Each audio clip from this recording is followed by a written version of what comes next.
चाणक्य नीतीनुसार कोणत्या घरांमधील कुटुंब राहते सर्वात सुखी, कोणत्या घरांमध्ये स्त्रिया असतात सुखी? आता आपण पाहूयात. आचार्य चाणक्य यांच्या नीतिशास्त्रामध्ये अशा घरांचे तपशीलवार वर्णन केले आहे जिथे नेहमी सुख असते.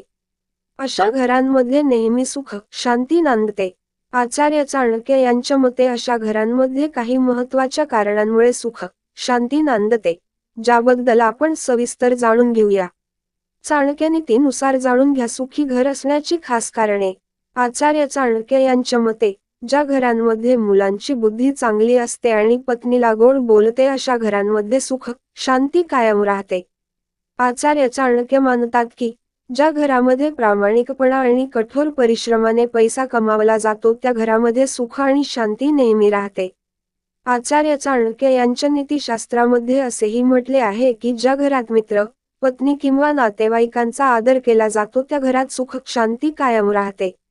यासोबतच अशा घरांना समाजात मान, सन्मान दिला जातो. आचार्य चाणक्य यांच्या नीतिशास्त्रानुसार, ज्या घरामध्ये नोकरांचे आदेश पाळतात आणि तेथे उत्तम भोजन आणि व्यंजनांची व्यवस्था असते ते घरही सुखाने भरलेले असते. आचार्य चाणक्य असे मानतात की, ज्या घरात या सर्व गोष्टी असतात, तिथे सुख, समृद्धी राहते की नाही, असा प्रश्न पडत नाही. खरे तर अशा घरांमध्ये स्वर्गासारखे सुख मिळते. अशा घरांमध्ये कधीही कोणामध्ये भांडण होत नाही आणि नेहमी सकारात्मक आणि आनंदी वातावरण असते. त्यामुळेच अशा घरांना आणि त्यांच्या सदस्यांचा समाजात खूप आदर केला जातो.